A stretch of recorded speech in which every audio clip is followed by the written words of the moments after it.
God, that just feels right every time. It does. It feels like it's supposed to happen. Feels like Tinkerbell. Yes. I feel like the Febreze brothers were so fresh right now. So fresh and so clean. So clean. I'm for real going to get that album, by the way, as soon as we get out of here. Are you going to get it? I'm so the excited. Tupac one? For sure going to get that motherfucker. I need to, because I need to decorate my wall, and I definitely, I was just thinking, I was like, that shit is dope as fuck. $40, bro. I fucking love that shit. At Walmart, How do you beat that? Yeah. How do you beat that? With the marble? Like that vinyl's so sick.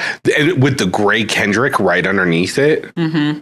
Ooh. It's going to look sick. Ooh. Yeah. And I'm going to look for the Machiavelli one, the 7-day. With him on the cross, yeah. But here's my rule. I don't get me wrong. I'll get them, but I don't want the all black vinyl. I need some variation. I like color theory. Like, I like this. I like that I'm able to do Taylor design. ruined you, bro.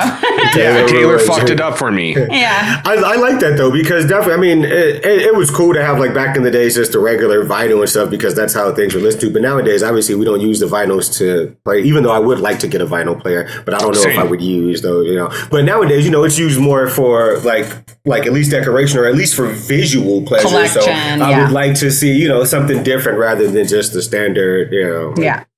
100% vinyl. And that's my thing. Like, people get so fucking mad about like how many variants like Taylor and even other pop artists like put out, and I'm like, I don't give a fuck. There's no like requirement to buy them, but give me options, give me color options. I wish more artists would put out fucking variants, please. Like, give me options.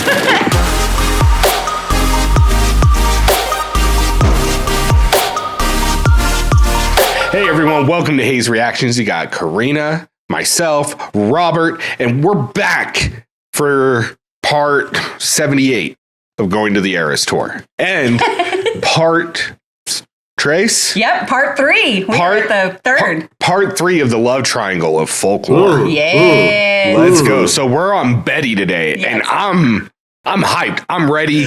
I've been waiting to get into this. Yeah.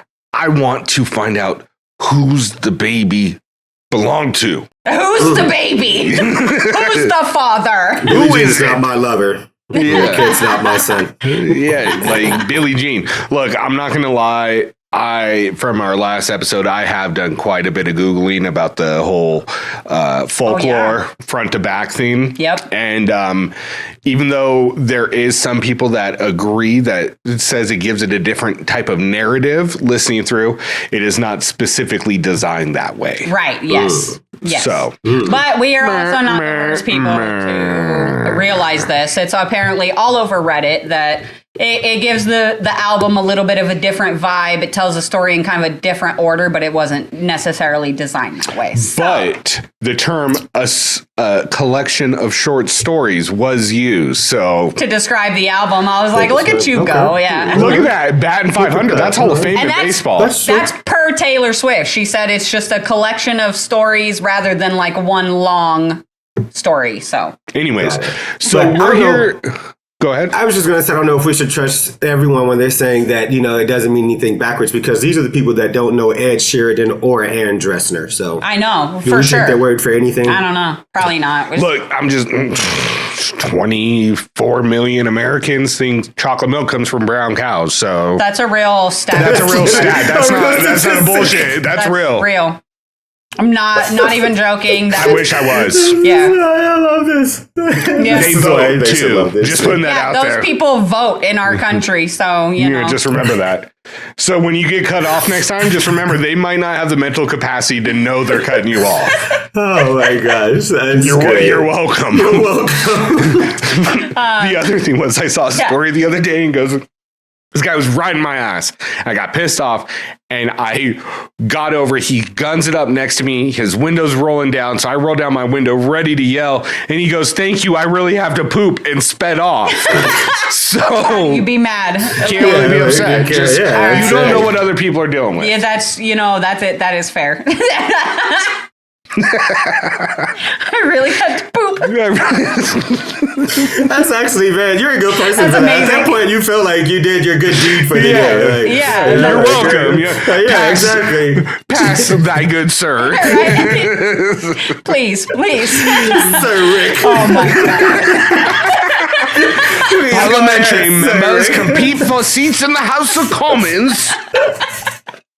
Oh my gosh. Geez. All right. So, yes, Betty. we are here to finish up the love triangle from the folklore album.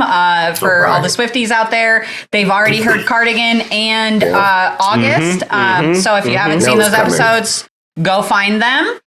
In real time, we just literally listened to August and Cardigan like 15 minutes ago. So we're just going to roll right into Betty. I don't really have any additional context to give unless you guys have questions. No, all I'm going to say is James better come with it because now, Betty better put on her shoes and go out. She deserves a night out right now. Yeah, she deserves to go get beat. She put on that cardigan from under the She needs bed. a new cardigan, perhaps. Yes. Yeah, a new one.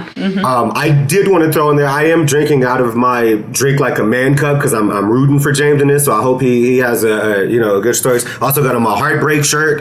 So hopefully James wrapped this all up for us. In a good way. You know what I'm saying. But right now I do have to side with Betty on this. I'm not gonna lie. Yeah, I have an illusion. A man named James dating a woman named Betty. He sounds like somebody that works in lumber or something like that. Okay. So hence the flannel. Let's go. Probably wears Wranglers. He probably buys his ties at the same place he gets his car batteries. This is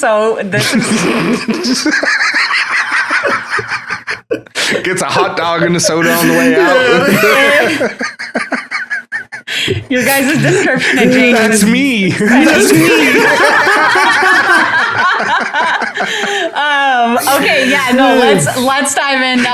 We gotta stop. Let's go. This has gotten me even more excited to show you guys this song.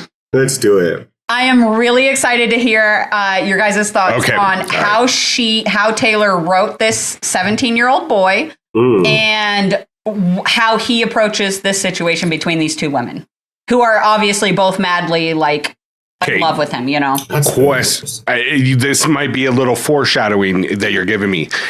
Will my perception on both Betty and August change? Will she go back to Augustine or will she still be side chick Sally? I don't think your opinion of them is going to change. It's going to be your opinion is formed of what you think about James as a man, as Let's go. how he handled the situation. Okay. I'm ready. And all of this. I'm ready. I will also say that this song of all three, and I know this is controversial, but this is my favorite one. It is going to give you guys very Taylor's Toy Story 5 vibes with the country harmonica and twangy banjo. Is this and stuff Jack like that. too? I believe it is, but let me just double check that Jackie. really quick. It's got all her pens Sorry. stood up. Every And single she pen. hit the table. They all fell. I was like, strike.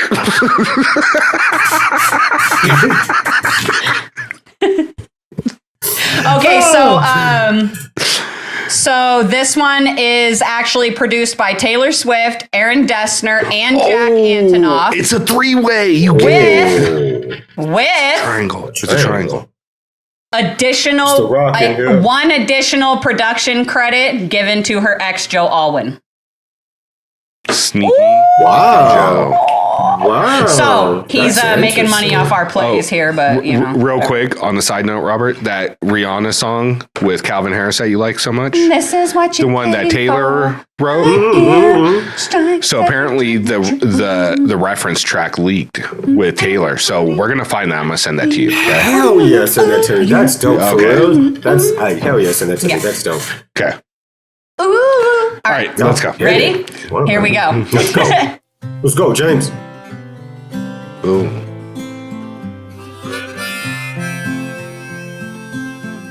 That's a choice. Okay. Yep. Betty, I'm not- I won't make assumptions about why you switched your homeroom, but I think it's 'cause of me. Okay. Betty, one time I was riding on my skateboard when I passed your house. It's like I couldn't breathe.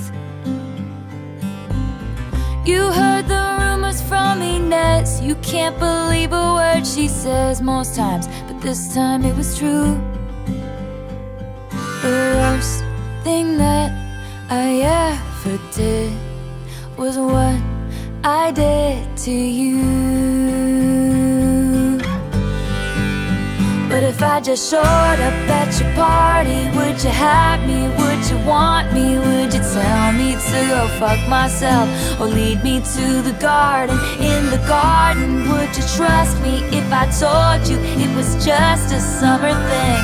I'm only 17, I don't know anything, but I know I miss you. All right, I'm going to stop it there after the first verse. Initial thoughts. When you are young, they say you don't know anything. I'm so glad you made that. I'm so proud of you. Yes. When you're young, they say you don't know anything. I'm only 17. I don't know anything, but I know I miss you. Okay. Yeah, I mean, I get it. Yeah. And just because if I don't say it, the Swifties will get me in the comments. But here in where the he garden. says, where he says, you heard the rumors from Inez. You can't believe a word she says most times, but this time it was true.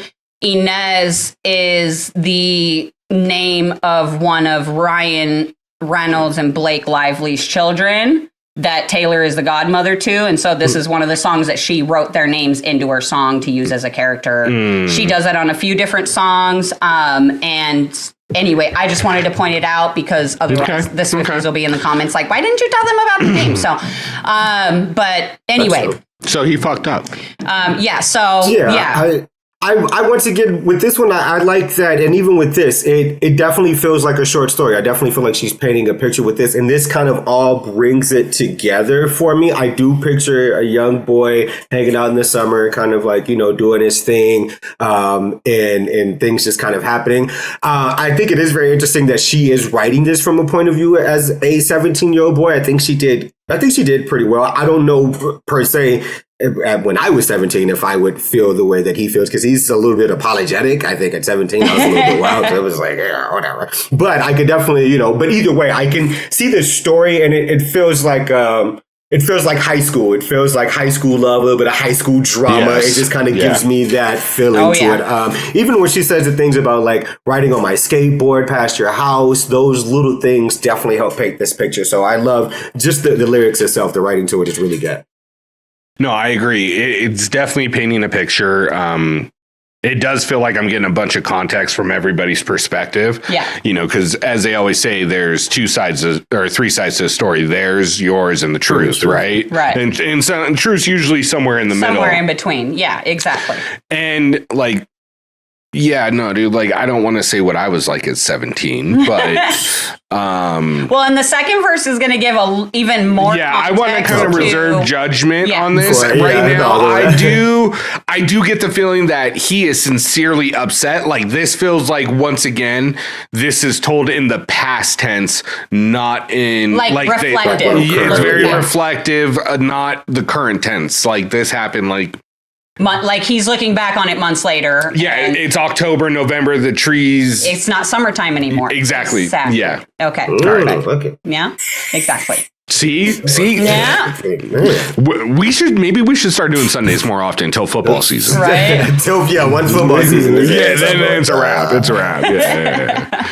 All right, I'm going to get us through the second verse, and then I'll probably pause one more time before the bridge. Okay, cool. And that way we can kind of see what you think of the second verse, and then the bridge will really pull everything together. Let's fucking go. All right, here we go. Mm-hmm. It was just a summer thing. I'm only 17. I don't know anything, but I know I miss you.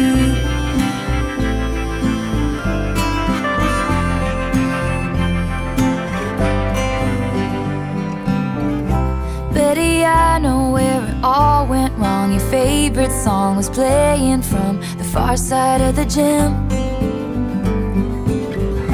I was nowhere to be found. I hate the crowds, you know that. Plus I saw you dance with him. You heard the rumors from Inez. You can't believe a word she says most times, but this time it was true. The worst thing that I ever did was what I did to you. But if I just showed up at your party, would you have me? Would you want me? Would you tell me to go fuck myself? Or lead me to the garden? In the garden, would you trust me if I told you it was just a summer thing? I'm only 17, I don't know anything, but I know I'll miss you. All right, I'm going to stop it right there.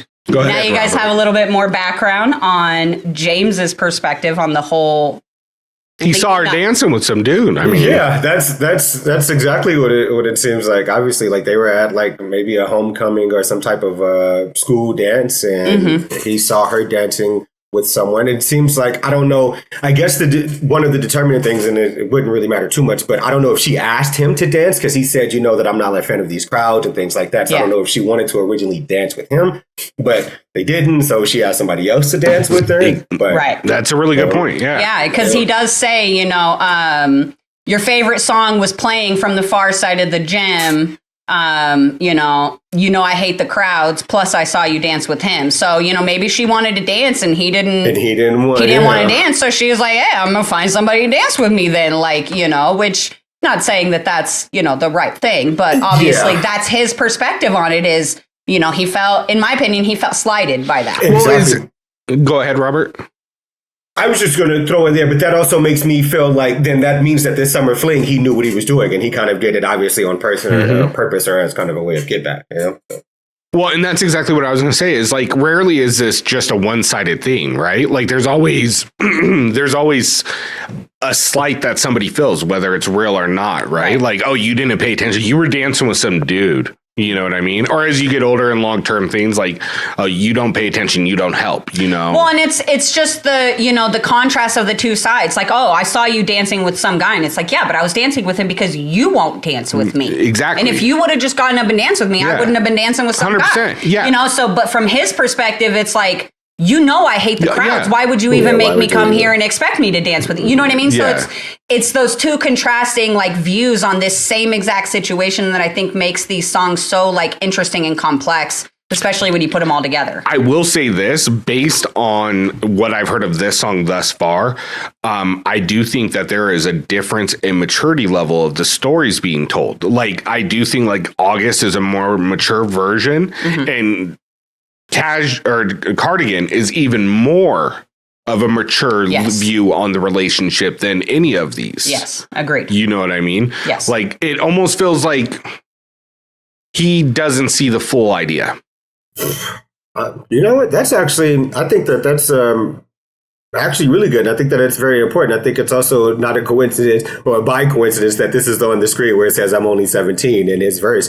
But I think you make a really good point with that. And I think that actually helps put a lot of it into perspective, because you know that they say that women advance mentally. You know, we can argue about that all day, but you know that women advance mentally, mature wise, faster than guys do, especially I would say when I was a young boy. I was much wilder, you know. And also, especially when it comes to things like love and relationships, I think women are, you know, they have a more natural want and yearn for that than guys do. Their emotional IQ goes up quicker than guys do. For sure. So I think that you have a really good point with that. I think from listening to all of them, and I think we do still have a little bit left of this, but I agree with you. Listening to Cardigan, it definitely sounds more of a mature person brain and thinking, but it is thinking about love. It is thinking about, you know, like togetherness. And then, of course, I think that even with August, that was a little bit mature, but she's looking at it from, you know, the outside in. But I also think it displayed some of that immaturity when she was saying things like, hey, let's meet behind the mall and let's, you know, like just trying to have the hope for things.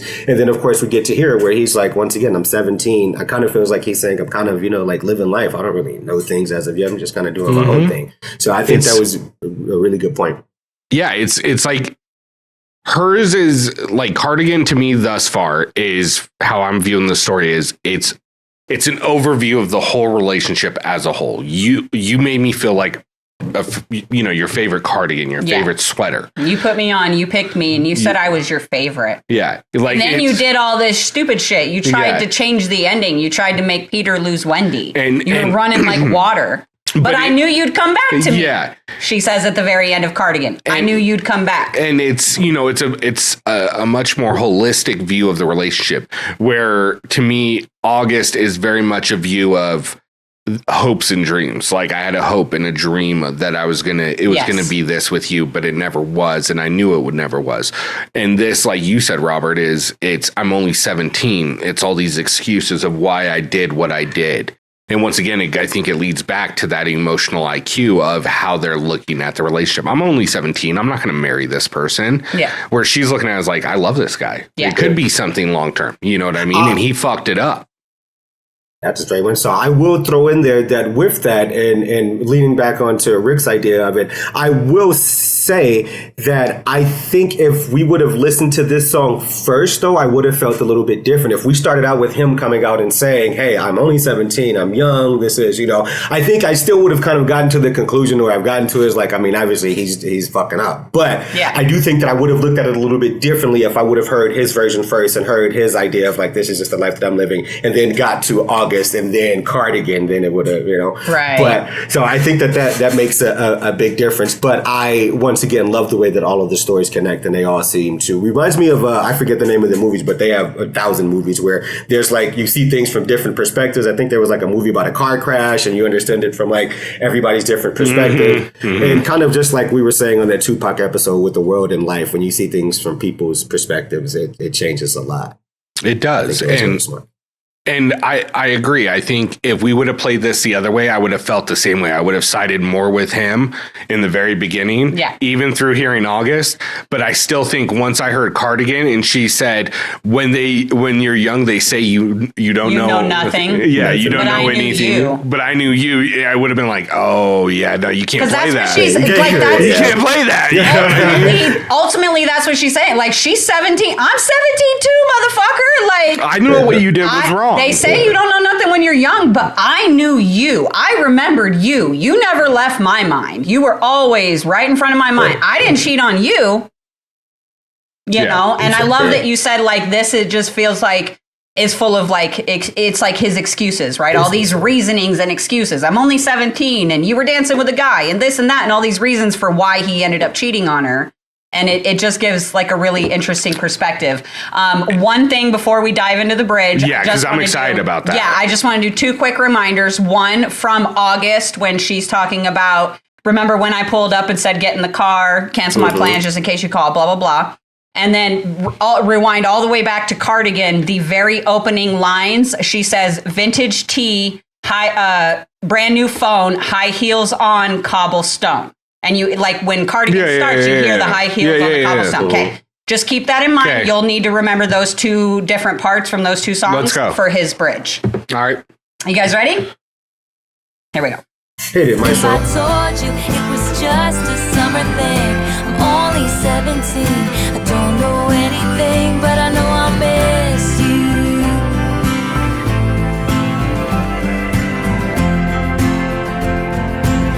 It does give me, I knew you. Yeah.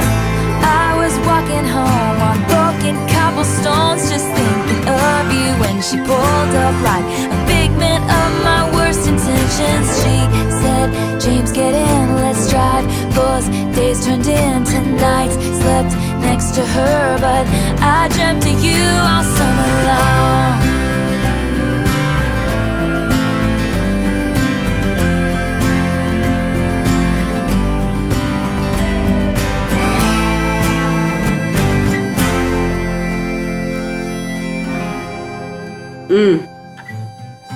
Betty, I'm here on your doorstep, and I planned it out for weeks now, but it's finally sinking in.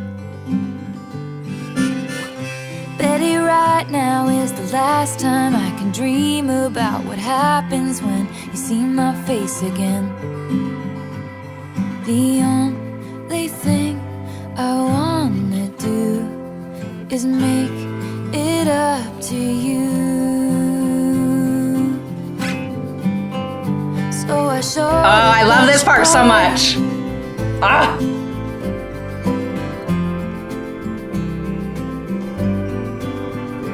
Yeah, I showed up at your party.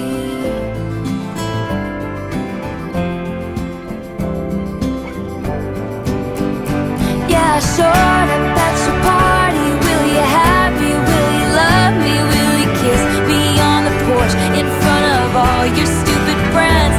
If you kiss me, will it be just like I dreamed it? Will it patch your broken wings? I'm only 17, I don't know anything, but I know I miss you. Standing in your cardigan, kissing in my car again. Stopped at a street light, you know I miss you.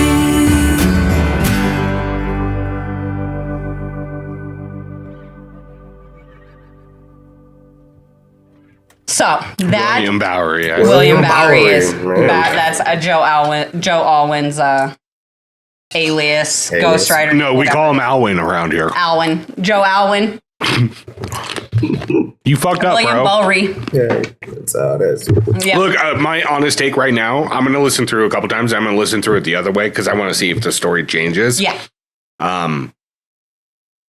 But he fucked up. Yeah. He fucked up, bro. Like, what did you expect was going to happen? You missed her, but you tried to replace her and it didn't work. Yeah. Now, my question is, was she gone during the summer or something?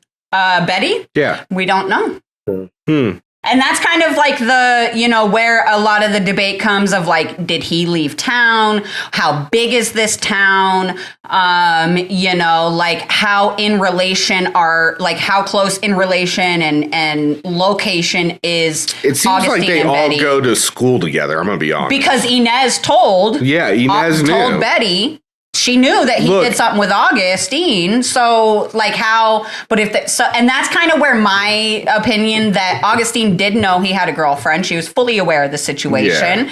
She was trying to slip in for the guy she wanted. Sally. Yeah, she was trying to slip in, and she thought she could take him from Betty.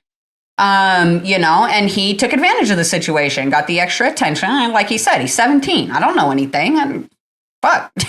Some girl pulled up and said, get in the car. So I fucking got in the car and I slept next to her. Like, excuse me. My question is when he's talking about the cobblestones, is he walking those cobblestones as like a memory of somewhere they'd been together? Is that how am I understanding that correctly? I'm thinking so, because in Cardigan, when she says high heels on cobblestones, I think she's referring specifically to like, because that's in the beginning in talking about just at the bars. She says like vintage tee, like something Levi, he would be wearing, and then high heels on cobblestone. So that would be something she's wearing, vintage tee, brand new phone. So he got a brand new phone.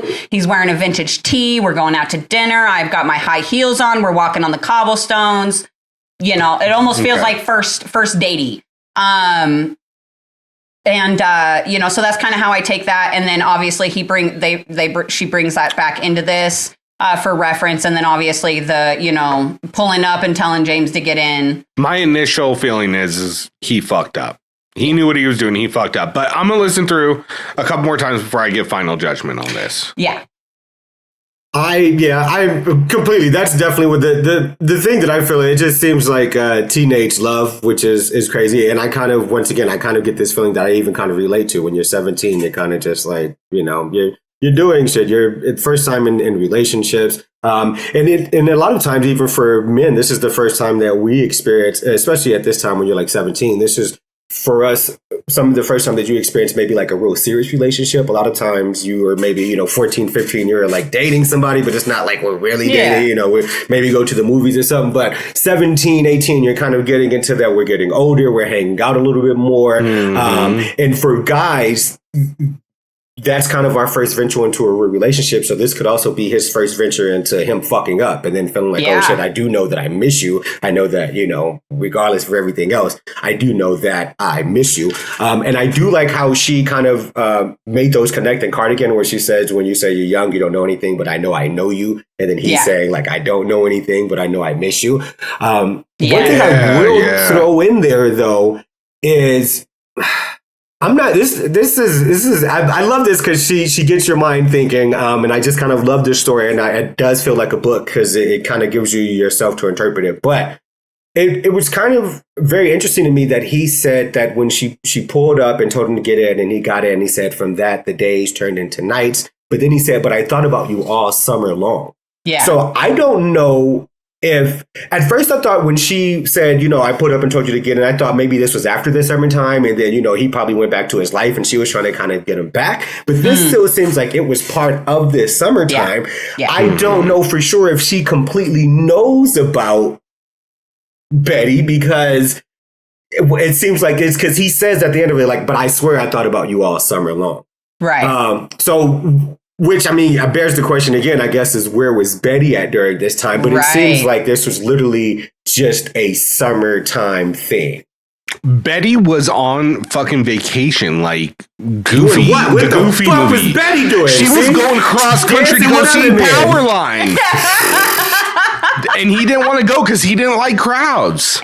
I think that's great too, though. I do love how she pulled that all back together, that he came to kiss her in front of her friends, even though he doesn't like crowds. I think that was really big. I'm glad you caught that. I will say is that, of course, she's really, really good with writing, but I love that she, the words that she says are just like usually so powerful in the way that she tells these stories and things all together. But yes, I did love that once again, she brought that back around because he was kind of saying like, for you, I'll do this. And that's kind of, how it ended. Yeah. Will you kiss me on the porch in front of all your stupid friends? Yeah. Is Exile right before or after this? I believe it's before Betty. I just want to know what the songs are before and after Betty. I'm just curious, just based on her earlier theory. Let me pull it up just really quick. So right before Betty is a song called Epiphany. Okay. And then the song right after Betty is called Peace, and it is probably one of my favorite songs on this album. Interesting. Okay. All right. Look. But yes, right after August is This Is Me Trying, and right after Cardigan is The Last Great American Dynasty. So we'll learn some more as we go, but I can't wait till we get through this whole album so I can really dive into it and understand it better. We'll be almost done with this whole album after today. Like, majority of the songs from the album you'll have heard after today. Okay. There'll be a few left, but... All right. So I know we have a couple more we're getting through today, so I want to get to those. Yes. But I want to give everybody the opportunity to kind of give any closing thoughts they have on this love triangle we just experienced. I think the only thing that I will say that I always found so funny is like when I first became a Taylor, when I was first becoming a Taylor fan a few years ago, and I was like going through all the Taylor content and just soaking everything up. I kept coming across these videos of people like reacting to this song. And it was always moms with their daughters and explaining to their daughters why you should never, ever, ever, ever accept some bullshit like this, girls. Okay, if you are watching and a man says some shit like this to you, walk the fuck away. Do not kiss him on the porch in front of all your stupid friends, okay? That is a fuck boy. Let him go. Should we talk about the same advice we give our 3 sons? Boys,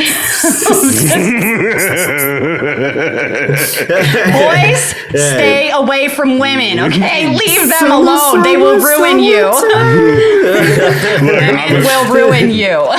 Karina asked me that. She goes, what was one piece of advice your mom gave you that you'll always remember? I was about 14, 15. She looked at me and she goes, never trust a woman. Never trust a woman. I was like, but mom, you're a woman. She's like, don't trust me either. Don't trust me. I was like, all right, well, mom, fuck it then. Let's go. I knew you was up to something, Mom. Yeah. Anyways, before we digress any further, don't come at us. This is all jokes and fun, all right? It's jokey jokes. We don't actually tell our kids not to trust other people other than adults, okay?